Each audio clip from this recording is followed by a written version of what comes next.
Buenas tardes, realizaremos la clasificación de tres muestras de suelo según su textura, por el método de sedimentación. El conjunto de arena, limos y arcillas del suelo es el componente sólido y es lo que denominamos textura del suelo, es decir, es una propiedad física. Todos los suelos están compuestos por fracciones y partículas minerales de diferentes tamaños. Las más gruesas se denominan arenas, las medianas limos y las más pequeñas arcillas. Los tamaños de las partículas se clasifican de acuerdo a la siguiente escala.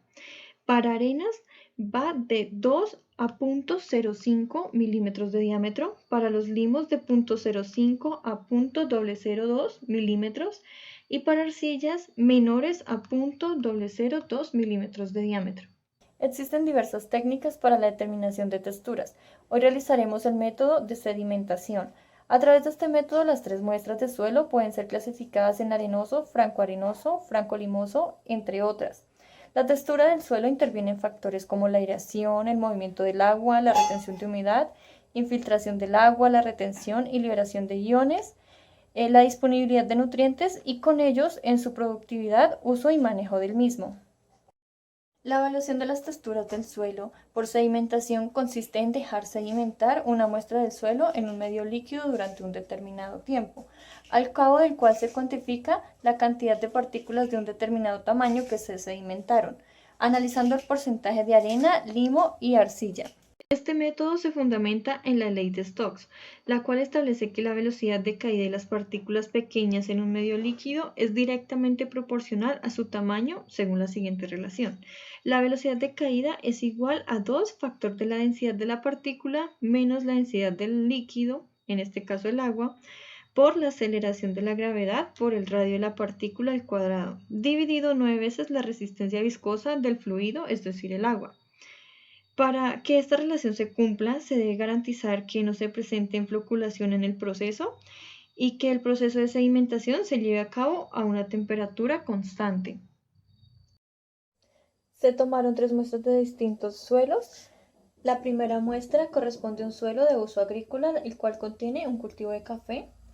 La segunda muestra corresponde a un suelo de uso doméstico, en el cual se encuentra un jardín. Y la tercera muestra corresponde a un suelo en el que se realizan labores de ganadería. La primera muestra de suelo se tomó a 15 centímetros de profundidad, ya que se excavó aproximadamente 50 centímetros y no presentaba cambios notorios en los horizontes del suelo. Las muestras 2 y 3 se tomaron a 20 centímetros de profundidad. Vamos a depositar las muestras en una botella transparente. Llenamos la botella a una altura de 5 centímetros con cada muestra.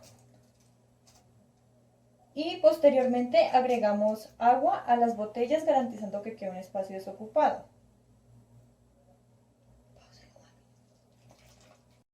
Cuando ya tenemos todas las botellas de cada una de las muestras con agua, procederemos a agitar muy bien cada botella por aproximadamente un minuto. Cuando ya hayamos batido muy bien las botellas de la muestra, dejamos que se sedimente por 40 segundos y tomamos la primera lectura, la cual corresponderá a la arena, puesto que es la primera en sedimentarse. Al pasar los 40 segundos podemos observar las capas sedimentadas de arena con los siguientes valores. En la muestra número 3 tenemos una capa de arena de 3 centímetros. En la muestra número 2 tenemos un valor de arena de 3.5. Y finalmente en la muestra número 1 obtenemos una lectura de 2.3 centímetros para la capa de arena. Ahora debemos dejar que pase 24 horas para observar la capa de limo y arcilla. Pasadas las 24 horas, tomamos nuevamente las lecturas, obteniendo los siguientes resultados.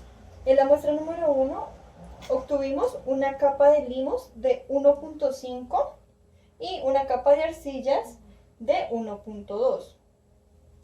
En la muestra número 2, obtuvimos una capa de limos de 1 centímetro, que es esta de aquí, y una capa de arcillas de 0.5, que es la de acá.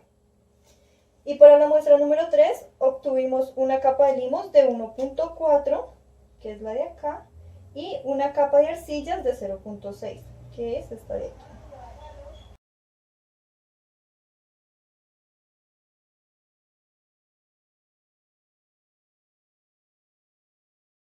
Vamos a efectuar los cálculos para la muestra número 1. Recordemos que esta muestra corresponde a un suelo de cultivo de café. Estos cálculos son muy sencillos de hacer. Recordemos que la muestra medía 5 centímetros, lo cual equivale al 100%. Entonces lo que debemos hacer es averiguar a qué porcentaje corresponde el 2.3 centímetros que midió la arena. Para esto nos da un valor de 46%. Realizamos lo mismo con los limos, obteniendo un 30%, y posteriormente lo realizamos con la arcilla, obteniendo un 24%. Con el triángulo textural del Departamento de Agricultura de los Estados Unidos, procedemos a determinar la clasificación de la muestra de suelo. Buscamos el porcentaje de arena en el triángulo, el cual fue 46%. Estaría por acá, trazamos una línea. Después buscamos el porcentaje de limo, que fue del 30%, trazamos una línea. Y por último buscamos el porcentaje de arcillas, el cual fue 24%. Unimos las tres líneas, lo cual nos da que corresponde a un suelo franco. El suelo franco es uno de los mejores suelos para cultivar, ya que tiene una proporción de arena, limo y arcilla idónea para los cultivos. Es un suelo de elevada productividad agrícola, puesto que la arena proporciona una textura relativamente suelta, los limos aportan fertilidad y el porcentaje de arcilla proporciona una adecuada retención de humedad. Como ya sabemos que es un suelo franco, vamos a determinar las propiedades físicas del suelo según la textura obtenida. Tenemos que la velocidad de infiltración para los suelos francos oscila entre 0.8 y 2 centímetros por hora, siendo 1.3 centímetros por hora el valor medio para este tipo de suelo. Esta propiedad hace referencia a la velocidad con la que el agua del exterior penetra al interior del suelo. Según la tabla simplificada de Cisneros del 2010, la velocidad de infiltración para este suelo es relativamente lenta. Cabe resaltar que mientras más permeable sea el suelo, mayor será la filtración. La siguiente propiedad física es el espacio total poroso, el cual equivale al 47%. El espacio poroso del suelo se refiere al porcentaje de volumen del suelo no ocupado por sólidos. En general, el volumen del suelo está constituido por un 50% de materiales sólidos y 50% de espacios porosos. Dentro del espacio poroso, los nutrientes, el aire y los gases y el agua pueden circular o retenerse. Los poros son responsables del drenaje y la aireación del suelo y constituyen el espacio donde se forman las raíces. A mayor densidad, menor es el espacio poroso para el movimiento del agua, el crecimiento y penetración de raíces y el desarrollo de las plantas. La siguiente propiedad física es el peso específico aparente del suelo, el cual puede variar entre 1.35 y 1.5, con un valor promedio de 1.4. El peso específico aparente es la relación entre el peso y el volumen del suelo. Este valor depende de la humedad, de los huecos del aire y del peso específico de las partículas sólidas. La otra propiedad física es la capacidad de campo, la cual oscila entre 18 y 26% para este suelo, con un valor medio de 22%. La capacidad de campo es el contenido de agua de un suelo después de 48 horas de drenaje. Regularmente este contenido de agua se toma 48 horas después de un riego o lluvia abundante, después de dejar que el suelo se drene libremente, cubriendo el suelo con un plástico para evitar la evaporación. También tenemos la marchitez permanente, con un valor medio de 10%. La marchitez permanente es el punto de humedad mínima en el cual una planta no puede seguir extrayendo agua del suelo y no puede recuperarse de la pérdida hídrica aunque la humedad ambiental sea saturada. Esta propiedad es mayor en suelos con textura arcillosa y menor en suelos con textura arenosa.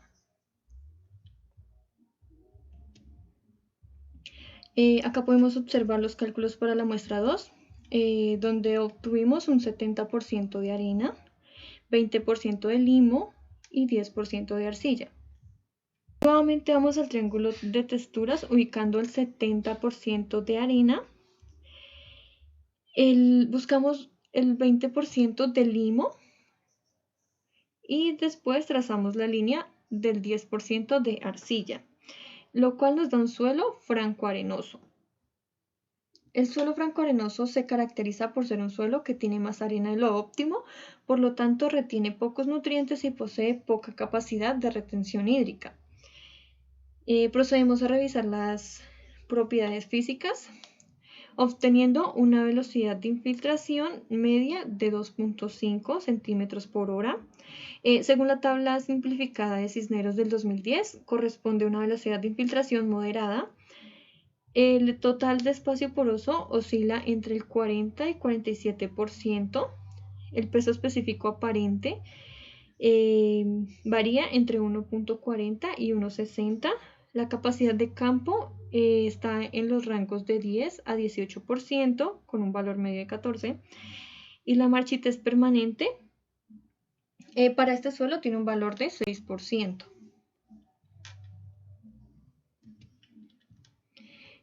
Acá podemos observar los cálculos de la muestra 3. Recordemos que esto era un suelo de ganadería, para lo cual tenemos un 60% de arena, 28% de limos y 12% de arcilla. Nuevamente vamos al triángulo de texturas, ubicando el 60% arenas. Recuerden, arenas, acá limos y acá arcillas. Entonces buscamos 60% arenas, 28% de limos y un 12% de arcillas, lo que nos da una clasificación franco-arenosa, al igual que la muestra anterior, ya que tiene un elevado porcentaje de arena. Las propiedades físicas serían iguales que las del suelo anterior. Tanto el suelo de la muestra 2 como el suelo de la muestra 3 tienen un elevado contenido de arena. Bueno, actualmente el suelo de la muestra 2 es un suelo de jardín y el suelo de la muestra 3, como ya les había indicado, es un suelo de ganadería. Pero dado el caso que quisiéramos mejorar las condiciones de este suelo, lo podríamos hacer aplicando compost.